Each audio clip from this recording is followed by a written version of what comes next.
Okay, let's get started. I'm Dan Rundy. I hold the Schreier Chair here at CSIS.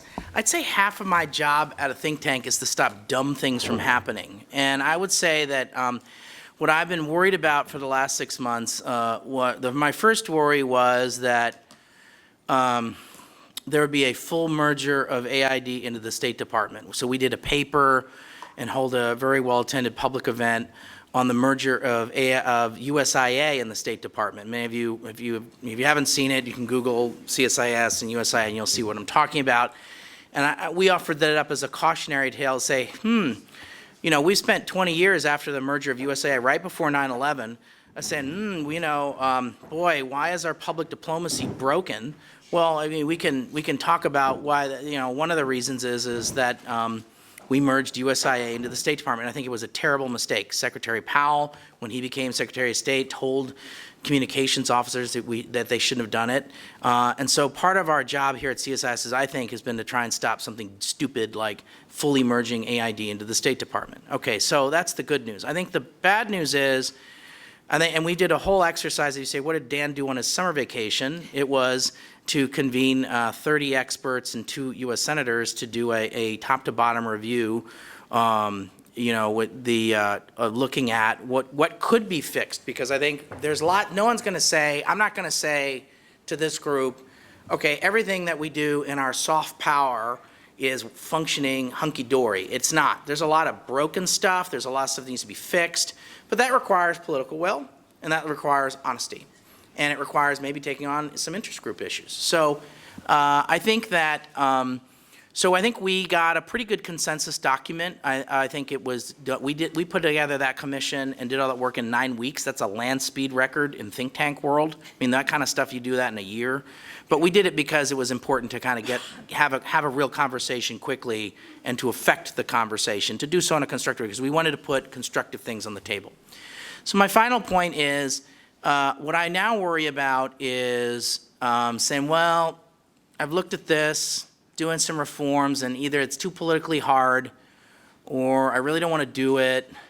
And so what I worry about is several folks sitting around a table on the Secretary of State's airplane with a red ink marker and a couple of drinks in them and saying, well, we're gonna get rid of there are 70 special envoys and we're gonna get rid of 60 of them because 10 of them are legislatively, they're by law supposed to be done, so we won't touch those. We'll get rid of the 60 because we can just do it. And then we're going to kind of do some sort of a back office merger and call it a day. So like I come back to what I said earlier, I say 50% of my job is stopping dumb things from happening. And so on first glance, you would say, okay, merging a whole bunch of stuff might make a lot of sense. But I would argue that in some instances, consolidation can be less efficient, more expensive, and more problematic, and may actually can greatly hamper the functioning of what we're trying to do. I will make 2 other points and I'll stop. My view is that AID and the State Department have different cultures. AID and the State Department have different goals, and they have different needs for the kinds of functions that they're supposed to carry out. And so at first glance saying I'm going to merge things like HR or procurement or financial management or other functions that are similar are going to, that at first glance, I think we need to be very, very careful. I think there are some things you can do more of together and that we should explore that as well. So what I've asked these folks to do is to say, okay, what shouldn't we do?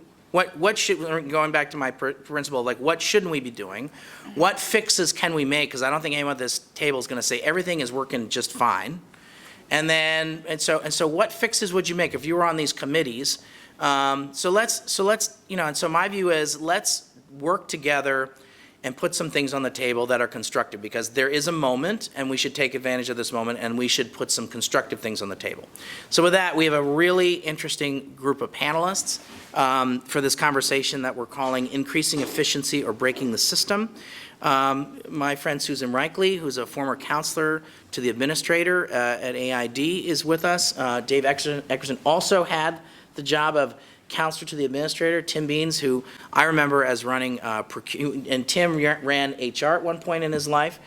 Tim Beans ran procurement at AID at one point in his life. He was a mission director in Thailand at one point as well. And then we have Brent Schaefer, who's been a lifelong, has had a career at AID on the executive office function. You'll hear more about that shortly. So I'm going to stop talking. I'm going to turn it over to the very experienced and thoughtful group of panelists. Susan, I'm going to give you the first word. Great. Thanks, Dan. And thank you first for hosting us this afternoon, and all of you for your time, and those who are online, because I think often we don't spend enough time on this issue of really the operations. And if our operations don't function well, not just within USAID, but obviously within the State Department as well, then we can't achieve our missions. And it's just great to be here with old friends who we pulled together for this little reunion. So just a couple points I wanted to make at the top, and then I know we're going to have a longer discussion. The first is that this is not a new issue. This is something we've been grappling with both within development and diplomacy for more than 20 years. Because if you look back at the 90s, for example, that was when we started to see clearly a duplication of efforts across all of the U.S. government. It was part of the re-engineering government, if we remember, from the 90s, and that reinventing government, and that led to obviously different departments and agencies taking on the functions of development, everything from DOJ playing a role when Dave and I were down in Haiti in the early 90s to obviously ag and others and whatnot. So that happened. And then with the fall of the Soviet Union, what we also saw was the creation of a new function as a result of State Department becoming more operational and obviously having worked in the former Soviet Union, having the language skills and whatnot. And that new function was called Foreign Assistance Coordinators. So, and I'm going to just take a moment on that because I believe that's one of the issues that's on the table right now. Should we have, embassies across the board where there's a lot of foreign assistance have a Foreign Assistance Coordinator? And as you know, in the backroom functions that we had in the State Department, we had the creation of EURACE, we had the creation of MEPI, we had the creation of SRAP, we had lots of creation of different offices to coordinate. Well, when you create these new functions and offices, what it leads to is a lot more work and a lot more process, and particularly for the people in the field. And Dan, highlighted most of our work had been overseas. And so while the new offices and new systems that were created in the 90s, and then in the last decade with the creation of the F Bureau for another mega coordination bureau, then created another layer. And the ones who really then are hampered by this are the folks in the field. And why we wanted to emphasize that is because as a result of creating new processes and new systems and that duplication, it means we're slower and we're less efficient. And that's something that this administration has clearly made a priority. They want to be more efficient, more accountable, more impactful. And so looking at these different entities that have been created over the last 20 years, really provides us an opportunity to eliminate the duplication. Dan mentioned, and tomorrow there will be an event here at 2 o'clock, I believe, on the consensus report. One of the things that all the think tanks looked at over the summer, and I was part of the CSIS and then sort of the backroom whisperer to many of the other reports, is that how do we really eliminate the duplication and get rid of the processes that are preventing us from being more impactful? And I would just emphasize a couple things. One, clearly development, USAID being the lead development agency, it's an expertise, it's a discipline. We have the backroom functions, and they're going to talk more about that in order to actually enable us to achieve that mission. But also State Department, their mission is diplomacy. They really became hampered down over the last many years of trying to be more operational without the systems in place, without having the programming systems in place, such as evaluation and design capability and procurement capability and the management functions that you really need. So I think what we're proposing is that we allow both going back to their core disciplines. We have very different cultures as well. And that brings me really to my last point, which is our cultures.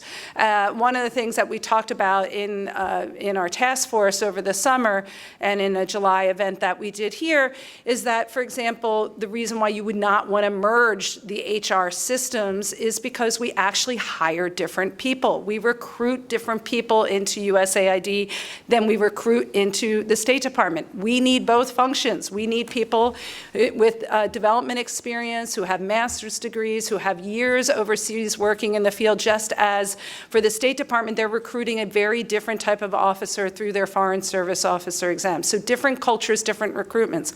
One of the things, and to propose for us to think about as we try and make both systems stronger, is that the State Department actually has a Director General of Foreign Service. That leads the entire effort for the Foreign Service in the State Department, and we work in harmony with them. We don't have that within USAID. And if we're a foreign affairs agency, one of the things to really think about is having a Director General within USAID that can help. We do everything from recruitment to assignments to retention to discipline actions, because we work in some very, very difficult places.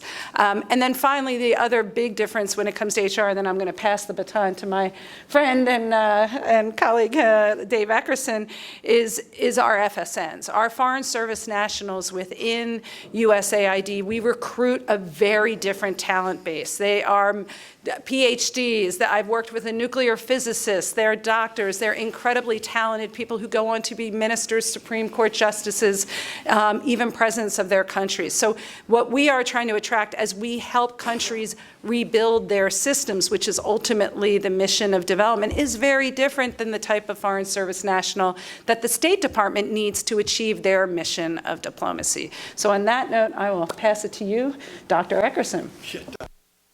I'm not a doctor. Can you hear me? Excuse me, can you hear me?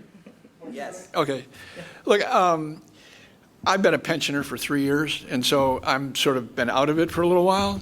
But I want to talk a little bit about one of the things that we tried in the past to consolidate, and that's IT. And I don't know if any of you in the room were here when Deputy Secretary Liu and Raj Shah, made a decision over and against some of us, but they had the data to say that if we combined our email and communication systems, we would save a lot of money and we would have harmony and coordination.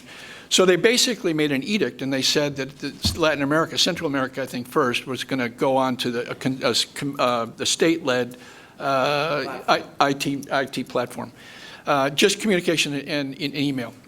And they said that they were going to cover all the costs. And so we went into the story, into the thing, and it became very apparent that it was a difficult lift. And in fact, what was happening was when we got online to do our emails, if you ever had that experience of typing your name like Dave and then waiting for it to show up on your screen, you know that something's wrong, right? Because there's this pause. And in fact, our staff called it the Raj Shah moment. You know, and State was committed to it, and they said it was going to roll out in Africa, and all the African missions came in and said, no, please, no. And it became very clear that it wasn't going to work. So before Deputy Secretary Liu left, they made an agreement between him and Raj that they weren't going to continue it, and Deputy Secretary Liu would leave, and it would just go away. And it did. Now, what do we learn from that? And when you look at it, and I asked a friend the other night about, what was it that went wrong? And it was fascinating because with AID, we're on Gmail, right? We're on the cloud. And we wanted to preserve that when we went into the merger with State. And they tried to do it. But State Department is controlled by diplomatic security. And diplomatic security wants to have these huge firewalls. And their theory is, got a huge firewall, protect everybody inside. Well, because they had huge firewalls everywhere, when our communication was going around, it was bouncing off the firewalls so much that it was giving us that delay. So I just want to say that, we talked about what could work here. And what could work in this communication thing, they could do it again. But there's a problem because if you store your stuff on a cloud, which DS doesn't want you to do, diplomatic security doesn't want you to do, your document is stored in several different places. A part of it is in one place and it's encrypted, and other place it's encrypted. The State Department, you got to tunnel through you go through in the firewall. And if anybody tunnels through that firewall, they get at everything. But if you get into the cloud, maybe you're only going to get 1/7 of a document. That's a fundamental difference between state and aid right now. And it goes down to the contractors that work for state or Microsoft. The folks that are working with us have to deal with the cloud. So you've got competing entities in terms of the support staff. But if you could pull it off, then you could pull it off. And if we could be satisfied and we could have that cloud and not bounce one in firewalls, then you could have savings if you had the same contractor working both sides of the equation. Because every time there's upgrades, patches, you pay both sides, State Department contractors and aid contractors, to put a patch on. Same thing with financial management. So that's my story, and I'm sticking to it on IT. For HR, what Susan said is interesting, because the counselor position that we both held, you're sort of representing the senior you're representing all the foreign service before the political folks that come in. Your job is to represent the foreign service. Yet our HR director, who deals with state HR, is like the head of an office. And as counselors, most of the time, 50% of my time, I was dealing with personnel issues. And since I had run HR before, I probably dealt with more than you did. But if you had the gravitas of, if you said that the counselor of aid is now also the DG of aid, the Director General of aid, then you've got a certain amount of gravitas at the level of the agency to deal with the level of state's Director General. That partnership or that dialogue could be very useful even in the interagency, because once a year, the Director General calls together all foreign service agencies and they talk about an agenda about, all the issues at hand. Well, if we were there at the same level of the DG and we were saying, let's have more, like maybe 4 times a year we meet, then I think that you could have a lot more harmony. Because with it, what you have to figure out is, in HR, there are functions, back office functions in HR that are the same in state and the same in aid. And if you could figure out and agree on what those were, and if you could form, if you will, state aid teams by, organized by countries or whatever, I think you could come up with ways where you could probably save on personnel costs and increase harmony across the board, because everybody's got to get a cable sent out. If I'm going out to the post, somebody's got to send a cable to me to the post, and it's going to be coordinated between state and aid. So I'll stop there and we can take questions. And at some point we should talk about financial management. Maybe you can, because Before I get the, Dave, let me just take advantage of you having the floor for a second and just push a little bit further on this issue of FSNs and human resources in general. I think about the world that we're in today of 2017 and the world we're going to have in 5 or 10 years. My view is we're going to have dozens of countries that are middle-income countries, then we're going to have a whole bunch of fragile and failed states. And AID is going to be dealing with both of those. Doesn't that say something about the kind of HR systems or the kinds of things that we're going to need, A, and then B, just talk about FSNs a little bit more in terms of how we use FSNs and how we need to take advantage of the fact AID has this unique relationship with FSNs that state doesn't? Well, our development mission depends on professionals that know their areas of expertise. So we hire doctors, we hire engineers. And the State Department basically hires a low level of FSN. They're sort of administrative folks. So you have a constant dialectic between us trying to make sure that our classification of our jobs can give us the people that we need, versus the State Department, which in some respects have a certain amount of control over HR. And when you get to an embassy, who sometimes don't appreciate the complexity of the jobs we need or the need for a higher classification. There's been a constant problem with that all along. But when you look at all the different categories of hiring that aid has as we go into the next decade or so, there's always been a problem that we have, I don't know, you said it earlier, 28 plus classification categories. We have that because we need to have ways to bring people in, and we don't have the ability to increase our direct hire staffing. So we can use program funds, which we get a lot of, and we use those program funds to hire the people we need. And as a result, we have a lot of different categories to pull people from a lot of different disciplines. Clearly, it would be great if we could reduce the number of categories, because, when you're an aide, if you're a direct hire, then you're at the top of the totem pole. If you're a fellow from whatever, you're at the bottom of the totem pole, and it breeds this class system that really sucks. And if you're a senior manager, to see, your personal services contractor who's been in the country for 20 years, who's an expert, knows everybody in the ministry of whatever, and they're being put down by a junior officer who is an FS, Foreign Service Rank 3. It's terrible. Yeah. And so somehow you got to get through that. That's not more of a state aid thing. That's an aid thing on our part to harmonize what we do. Fair enough. Thank you. Tim. Make the light. I'm trying to. There. Can you all hear me? Yes. Good. My name is Tim Beans. I used to be the Director of Contracts for USAID for a number of years. And during my tenure at USAID, it was during the George W. Bush administration. Condoleezza Rice was Secretary of State. And everybody at USAID would probably agree that there was a concerted effort by the State Department to kind of absorb USAID. And at the time, yeah, that's fine. So at the time, I went over and worked with my talented colleagues at the State Department to take a look at moving the procurement systems together and how we could combine them. And I took a look and went through everything that they were doing, and they were doing some good work. But basically what I saw is they were doing mostly grants. They were doing a lot of PIOs. They were doing cost-type grants. They were doing program contributions. And it was nothing like we did at USAID. We were working on multi-million-dollar, 5-year deals, doing indefinite delivery, indefinite quantity contracts, leaders with associates, very complex contracts. So the people at the State Department were even shocked. They said, my God, we don't do anything like this.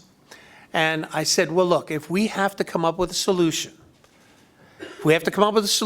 and save money, if we get this new system, and at the time we were working on a system called GLASS, which is the Global Acquisition and Assistance System, which now is how USAID does all their procurements. Everything must go through GLASS, even modifications, no-cost extensions, whatever.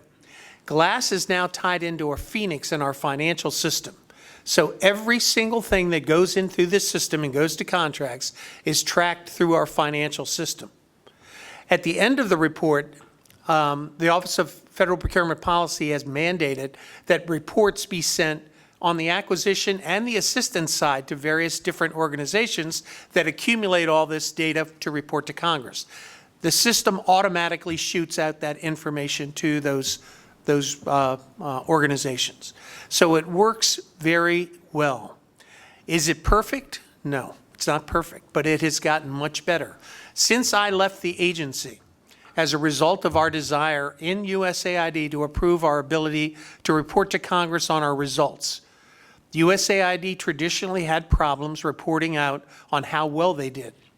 They were very good in the health arena. They could talk about vaccinations and number of children saved. It was a lot harder in democracy and governance, economic growth, education. It was very difficult for us to say, when Congress would say, we gave you X number of billions of dollars, what did you accomplish? We were not particularly good at it. But over the years, we've gotten better and better at reporting out. There is now new requirements for administrative contracting officers and contracting officer representatives coming out of the Office of Federal Procurement Policy. They have now mandated requirements across the entire federal government that they have to meet. 12 technical competencies, 14 business competencies. They have to have mandatory training. So USAID has been trying to train up their technical staff that are overseeing these big contracts. And it's been a big effort, but they're doing well. People are getting certified and able to oversee these big contracts. When people talk about FSNs, I had the pleasure of starting my career with DOD. I was the Secretary of the Navy intern in procurement and contracting. They sent me to grad school. I worked major systems acquisition, big contracts. I left DOD to go to the FAA because at the time they were doing the largest civilian contract ever let, which was a replacement of all the air traffic control systems in the country. It was huge. I went out into the private sector for a while, ran a couple companies, went back, and USAID took me back in from the private sector. So I came in as a contracting officer. My first overseas assignment was Honduras. And I go over there and I say, the FSNs basically trained me as a contracting officer. They forgot more than I knew about USAID contracting. These people had 15, 20 years of experience. I was recently down in Central America. I saw some of the people that I used to work with. I went over to El Salvador. Many of the FSNs had 25 years in contracts, were getting ready to retire. The same in Guatemala. So our FSNs, I think David's right, are used very differently than State Department uses their FSNs. Now, if I were given the assignment, could I make USAID and states' procurement systems work together? And could I do it in such a way that I save the taxpayers' money and it makes sense? I would tell you yes. I believe I could do it. I could figure out a way to do it. But if you were to ask me, well, what would be your way right now from just what I know, given what we've got at USAID and the way that we track everything that goes through our systems, and State Department's basically doing grants, I would say, very honestly, State, I'll tell you what, we can take over all your grants and we'll do them for you. We'll track them through our system because of the way you number your procurements. Our Phoenix system would be able to set it aside and know it's coming out of State Department. And we'll work with the Phoenix people to add additional, to make some changes to the system so that we're tracking your money. Interestingly enough for me, when I went over, one of the big concerns I had was how do you guys track your money? Because for us, it's critically important. We get program money and we get OE money. And we get soft earmarks and hard earmarks that we have to track. So we are very, very conscious about tracking the money and making sure we've got it. We've also got 2 years to obligate money. And generally speaking, if you take a look at what's happened traditionally over the years, Congress does not have a budget set for 1 October. We're under a continuing resolution. And many of the people that are out in the field running the money are very reluctant to start spending until they know how much they're going to get or in what areas. So they have the authority to move the money, but they sit back and they hold their cards tight to the chest until they see what happens, which puts our procurement system in a lot of trouble. When State and I were looking at our systems, I think the thing that kind of came in between and stopped me from continuing was, if you remember, the president sent Colin Powell up to the United Nations, said we will not go to war with Iraq until we get a coalition of countries to agree with us. We could not do anything politically to get ready for what was going to happen. We had to sit there in the starting gates. Because if we went ahead, it would look like the administration had made up the decision to go to war, and the president said, we haven't. It's got to be an agreement at the United Nations. Once that agreement was let, Congress appropriated $2.6 billion, was the first supplemental. And we had a very short time. You remember CNN was embedded with the troops going up towards Iraq. Everything was going on. We started, because we had all these large IDIQs set up in the agency, we started moving the money. State wanted it, DOD wanted it, even agriculture came in and they said we can move some of the money. When the smoke cleared, USAID moved $2.2 billion of the first $2.6 billion. When the second supplemental came through, we moved the first $2 billion, little USAID. And I would go up to the administrator, Andrew Natsios, who I respect tremendously, and I would say to Andrew, you know, this is a contracting agency. And he would hate it. He'd say, no, it's not. We're a technical agency. We do. I said, Andrew, listen to me. You're never going to get enough OE to have your people out implementing projects on the ground. That's why we depend on contractors and grantees. Once they're fortunate enough to win something with aid, they're quasi-USAID employees because they're implementing for us on the ground, and we oversee how well they're doing. So can we combine contracts in state and aid? I'm sure all of us in this room, there are a lot of smart people here, we could figure out a way to do it. But because of the nature of what we do, the complexity of the work that we do, Our ability to move money rapidly. I had the pleasure of being the senior DAA in the Dacha Bureau and I see Mike over here, had the pleasure of working for Mike.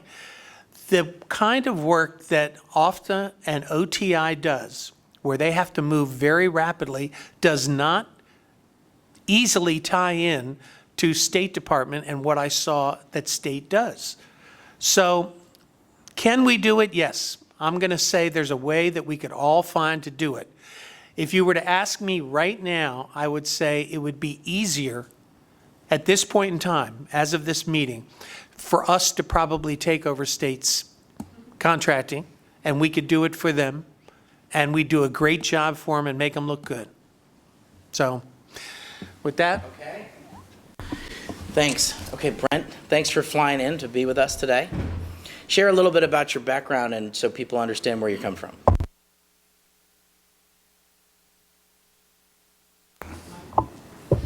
Okay. Hello? Yeah. I guess compared to these other folks, I'm a management services delivery lifer. I never made it out of the USAID executive office. But during my career, my first experience with shared services was in Bangkok at one of the largest embassies at the time. There were something like 500 USDH there, even in the early 90s. And we had a system called FAS, F-A-A-S. Don't ask me what that stood for, but I think services, administrative services was the last two. It was such an obscure, complicated process that I tried to figure it out by doing a diagram that linked outputs and inputs, and I came up with something that looked like a badly spread plate of spaghetti. My next post was also a large one in Moscow. That's when the International Cooperative Administrative Support Services system was put together. We call that ICAS. I don't know how many of you are familiar with all of our terms, but ICAS is the method that the agencies overseas use to share administrative services. And it was very clear how this system worked. You could follow everything from A to Z. And it is the vehicle by which, even today, we could share and support each other overseas. It was intended to be, well, at least it was stated to be a vehicle for the agencies overseas to subscribe to services from agencies that were able to carry them out. Now, of course, the State Department had the predominant administrative capability. At almost every location, it's certainly the largest customer. And one of the major innovations, I suppose, was that prior to ICAS, state actually funded all of its core administrative services. It would pay for all of the services that it had to produce, even if it was the only agency there. The rest of us got to ride on those services. So if the management counselor was negotiating reciprocity issues or setting up the compensation plan for the local employees, they had to do that whether there are any other agencies there or not. And so another agency would come in, we would ride on that local compensation plan. We would get the benefits of reciprocity without paying for anything. With ICAS, the decision was made that every agency present overseas should pay its fair share of all of the activities necessary to function in that country. And state was pushing for this, but they were also willing to tell Congress, okay, you have been giving us an appropriation to cover this ourselves. Now, we'll do a calculation and we'll figure out how much of our appropriation do you take away and spread among the other agencies overseas so that when ICAS is implemented, they have the money to pay in for those things that they were getting free before. So things tooled along for 5 or 6 years. GAO was called in to do an audit, I think in 2003 or 2004. It reviewed the situation. It had some good things to say about ICAS. It had some bad things to say about ICAS. It mainly came to the conclusion, without a whole lot of detailed backup, that overall the U.S. government was saving money by increasing shared services, but that some agencies perhaps were paying more than they paid when they were independent. The next phase was that State Department got a little bit more aggressive, and particularly with USAID, more or less dictated that we would join them in housing, in motor pool, in guard services. We used to fund our own guard contracts. 3 or 4 years ago, the guard contracts were even taken away from the embassies and turned over to diplomatic security. And the budgets for those guard contracts went up about 20 or 30% in 1 year, about 3 years ago. DS let contracts on a worldwide basis. DS is diplomatic security. I happened to be in South Africa at the time, which is the home base of some of the most dynamic guard services in the world, as you can imagine. And the contract was awarded to G4S, an international company. Prices go up 30, 40%. The embassies themselves, the State Department itself had very little say. The embassy post, I mean, not the State Department. The management at the embassy had very little to say about that. That contract was handed out. Overall, I believe expenses have gone up because the State Department tends to have more American staff in management positions. They come along with housing. They come along with 3 or 4 children that have to be sent to school. And it just goes on and on. In USAID, we were much more dependent on our local staff. An example would be in Pakistan, where we had something like 250 residential leases managed by our FSN, our local employee leasing agent, and maintained by our staff of local general services staff. No Americans other than the 2 of us that were at the top of the management section in USAID. The State Department on the other side would have a management counselor, a deputy management counselor, a supervisory general services officer, 2 assistant general services officers, all coming with housing, education, and so on. I was going to say, and a partridge in a pear tree. And a partridge in a pear tree. Right. Now, I still believe that ICAS is a very well-constructed vehicle. It needs to be operated more transparently. It needs to be used on a voluntary basis when people on the ground believe there's a benefit to all for them to use that vehicle.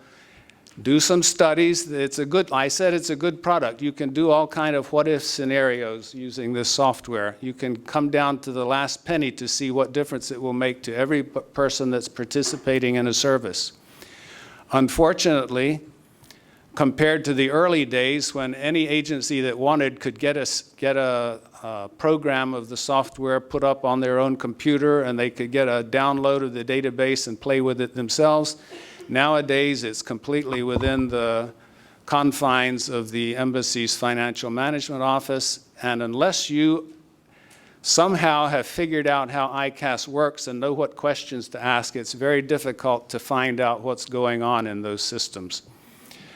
I've been retired for 10 years, but they call me back quite regularly. I've been to about 22, 23 different missions in the last 10 years. And it's very rare that I go in and look at that ICAS system and I don't see something pretty funny going on there. But I still stand up for the software. It's a good program, and if we as other agencies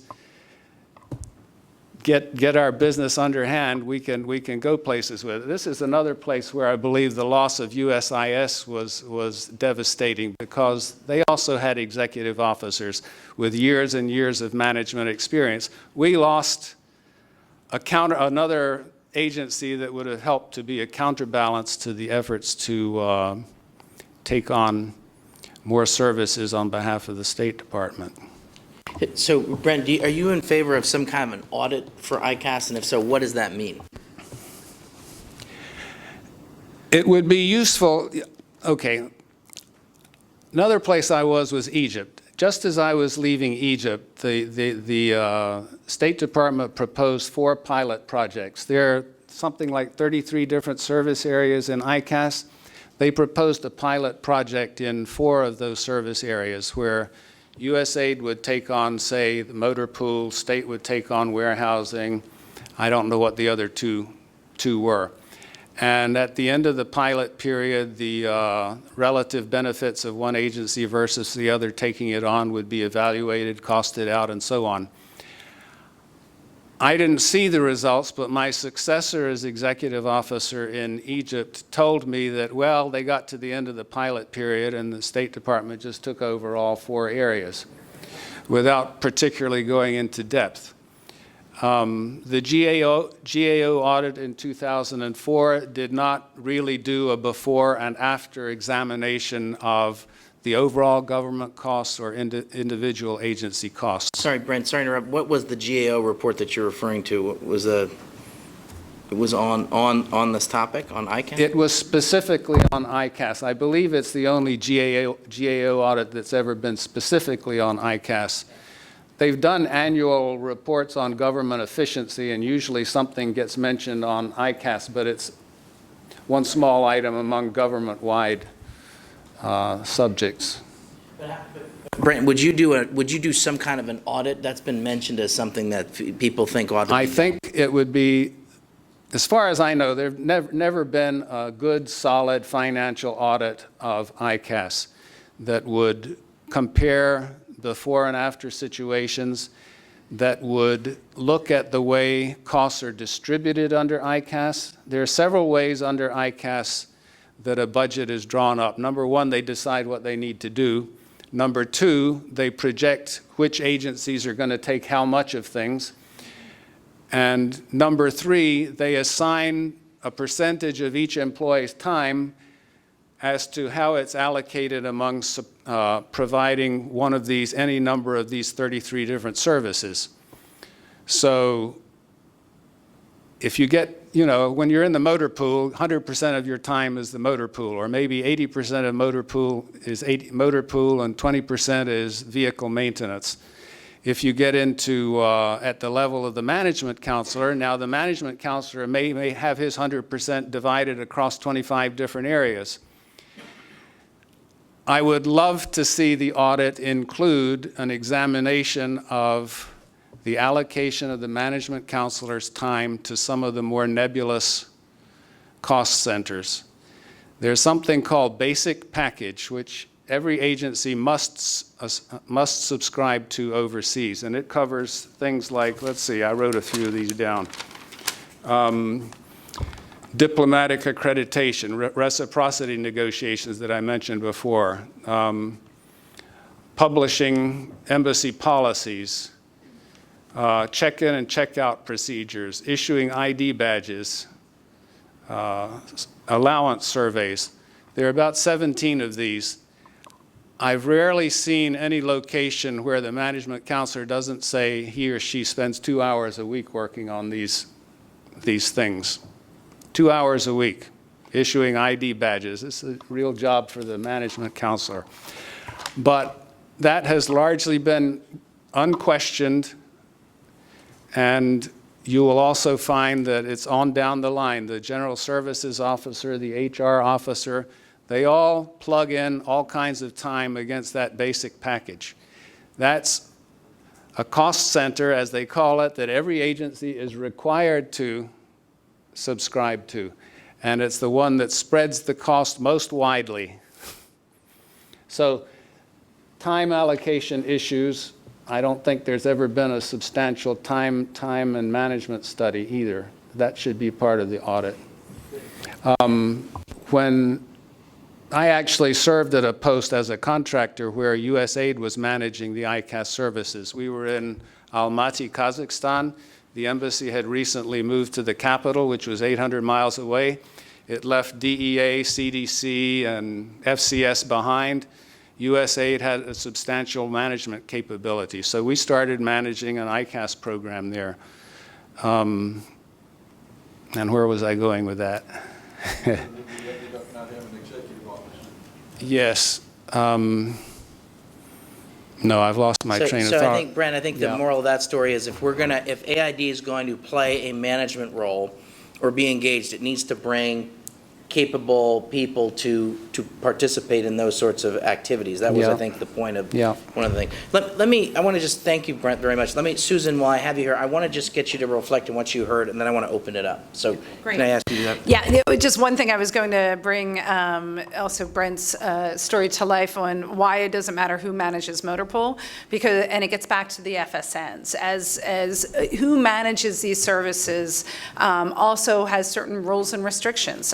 Our FSNs travel with us everywhere, so when we're going to the airport at 4 a.m, they're allowed to jump in our motor pool. Embassies have different restrictions on that, and all of a sudden we're paying double the cost. So this point about having an audit of ICAS to really look at costs, but also services, because when the services aren't provided, they are just, the cost goes up in a different way, which ultimately comes back to the U.S. taxpayer dollar. So that, and then the last point I wanted to make was related to the HR and where we serve, as Dave talked about as well. We're obviously not going to be in Paris and London and some of the other lovely places. We're really where, stress is incredibly high constantly. And so the stress and resilience assessment and work that's been done within USAID, that is an opportunity right now to move that forward, that it's not going to get the same attention in state, because once they serve in these tough places of Afghanistan, Iraq, and other places, they then can go off to do another tour. So again, different cultures, different places where we serve. I caught back up with my train of thought. Okay. In Kazakhstan, we also, in the USAID Executive Office, we had responsibility for supporting our employees in 4 other countries in the Central Asia. And so it would not be right for me to say that 100% of my time was involved in delivering services to the consulate in Almaty. So we put in 25 or 30%. What I'm saying is, with the management counselors, I haven't ever seen any location where the management counselor isn't saying that 100% of his or her time is devoted to delivering these 33 services. All that time they spend in the front office with the ambassador, the DCM, they're always talking about motor pool services and housing, and I don't know. I've never been in on that meetings, but I think a GAO could ask to sit in and see what's going on. All right. I want to hear from some folks out here. There's no such thing as a free public event with me, so I want to get people working here. This woman here, we're going to bunch questions together, so this is your moment if you want to ask a question. It's now. Otherwise, I got plenty of questions for this panel. So this woman here, anyone else? This gentleman here, anyone else? Going, and Byron Radcliffe, those two, and Dave, and Mike Hess, those 4, okay? This person, Byron, and Mike. Go ahead. Ann Posner. Question from AFSA. My question is, first thing when there is any kind of an audit done, should it not take into account the present hiring freeze on eligible family members? Because that's definitely making an impact on the cost too. Because besides FSNs, there's a difference when you're hiring people who are already in country and you already have the packages and so on. So I think this is a great idea for an audit, but also take a look at the effect of the eligible family hiring. This gentleman here. I was going to support Brent's comment. Do you want a mic? Yeah, Irving Rosenthal, former mission director, particularly in Africa. And I know from Africa, between aid and state, let's be honest, man to man, woman to woman, it's not one-on-one. The joint motor pools in many African places, State Department people low down in the ranks always get priority over senior people in aid, such as mission directors. The other thing is, in the good old days, State Department was one place, and aid was someplace else. It was absolutely different. The local people knew that embassies were working for the U.S. government, but in the back of their mind, they knew that the aid people were working for them, and there was a much more close relationship. Then when they moved USAID into the State Department, into the embassy, and built a wall around it, that really destroyed the kind of direct relationship that aid had with most of the people. So I think the distinction between the culture of state and aid, the kind of work that aid and state do, must be recognized. You know, an ICAS may sound like efficient, but it isn't. You need to all bring out your crystal balls for a second. On the point of, you've all given some very key, really efficiencies or very good areas that aid has over state or vice versa. The report's gone to OMB about efficiencies and redesign and restructure.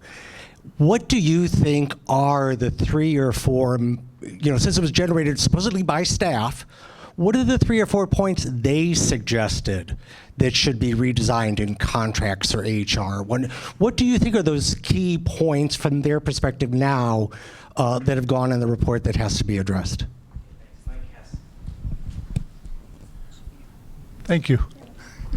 Mike Hess, formerly USAID. A couple of points, and one of them I remember when we were going through this back in the day, somebody made the great statement, tying 2 rocks together doesn't ensure they float. So mergers don't always work, and we got to analyze them, and I think your points are well taken. But my real key concern were the different hiring mechanisms.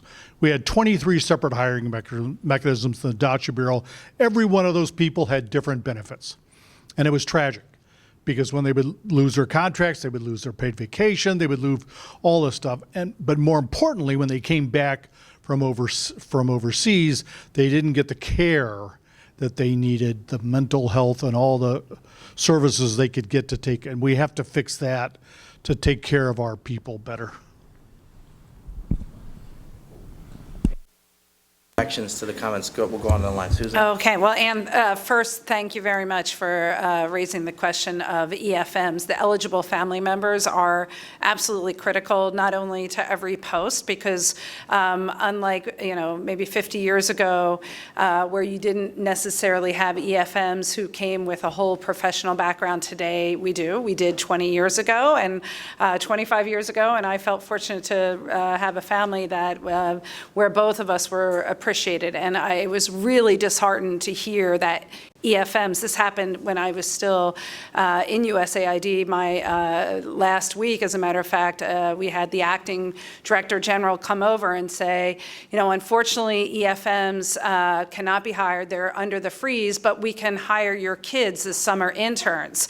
And we just laughed and said, so the kids can start supporting us now. But it's very, it's really upsetting that 6 months on, that was 6 months ago, a little bit more, that we're still in this situation, because it not only affects the ability for our embassies to take on more work, and this is across state and USAID and all services, but also it's a huge morale issue. I mean, our partners who go out with us on these excursions, they deserve to have just as fulfilling, and we need them. So that is my plea. I agree. I mean, not just an audit. I think there needs to be attention to that, as well as to probably what many of you read in the Washington Post today. It was very good to see that there was attention brought to our family members who have children with disabilities or who are special needs. That is something we should be giving them the same opportunity to serve, and that's clearly not happening. And I think this again relates back to what our officers and families are going through today, and that we're not doing enough to really support them in these incredibly stressful environments. And not just, again, getting back to what Dave said, it's not about Foreign Service, PSCs, GS, no, everybody who's serving in these environments and their families. And we have we need to put a spotlight on this, because we're not meeting our care of duty. And if this was happening over at DOD, there would be an outcry. But it's happening within State Department and USAID, and we're just not getting the attention. So that would be my plea. So thank you for raising that. As far as, Byron, great point about what are the key points and what are the things. I'm actually not going to talk about backroom functions, but something else that They did propose moving forward. It's in all the consensus reports, and I think it's one of the most important things for this administration to move forward to, and that is strengthening and bringing together policy, strategy, and budget. Because we've seen when they've been disconnected, and this is both within USAID and State Department, when policy, strategy, and budget are not a strong foundation within both diplomacy and development, we end up doing a lot of stupid things, which is what Dan's trying to help us not do. So I hope that moves forward. And then, yes, on the hiring mechanisms, absolutely, Mike, something we were talking about beforehand. That comes down to us having more OE, as you know, and operating expenses. And I remember meeting with the Senate Appropriations Committee many, many times over the last several years, both the majority and the minority, and they want to support us in this. This administration has an opportunity to help because we'll save money. And there were a lot of different folks who would love to be able to convert into full-time foreign service or civil service. And, I'd love to go back to the days where we're separate, but those days are so long gone. So our challenge is how do we become as operational as possible while living within these fortresses?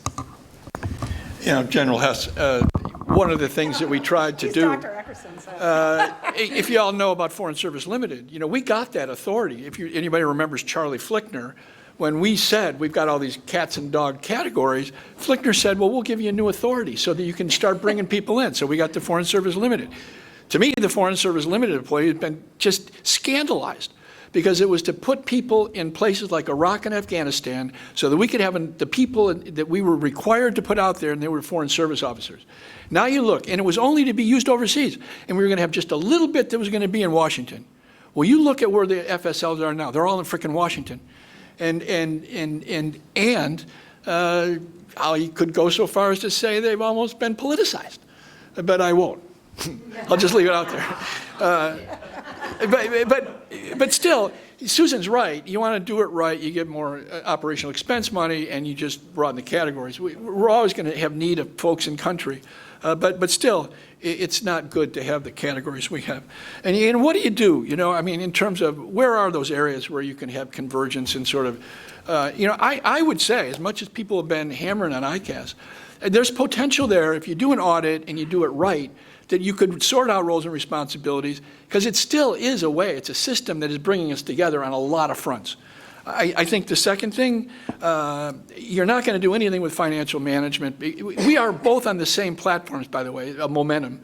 And State built its financial management system on top of it to serve their needs, which is mostly what they do. And we have a very complex thing built on the top of ours. And a lot of people say that that's enough. We use the same software.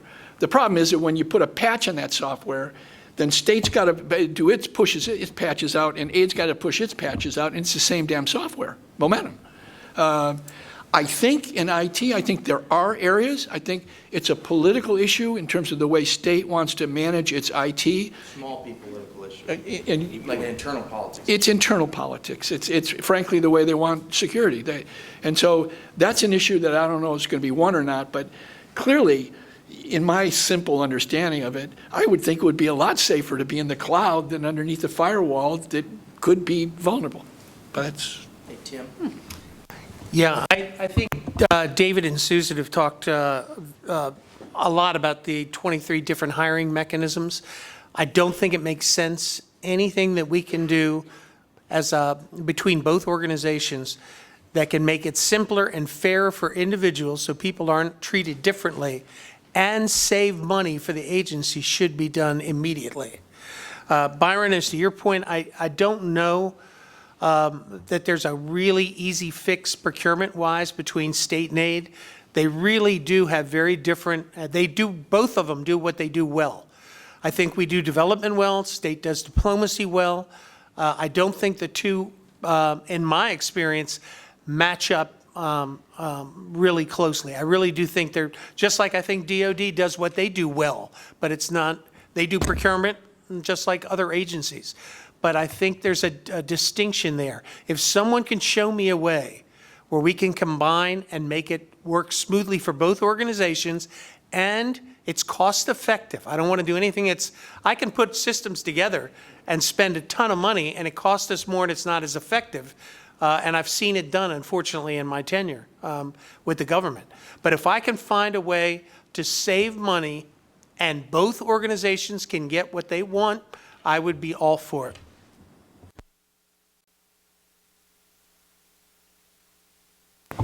To Ann's point, the one thing about family member employment that you didn't mention is how unevenly it fell on different embassies, depending on what cycle of the assignment process family members were in. Some missions lost 3 or 4 of their top 4 or 5 significant EFM positions, I guess they were losing it this past summer.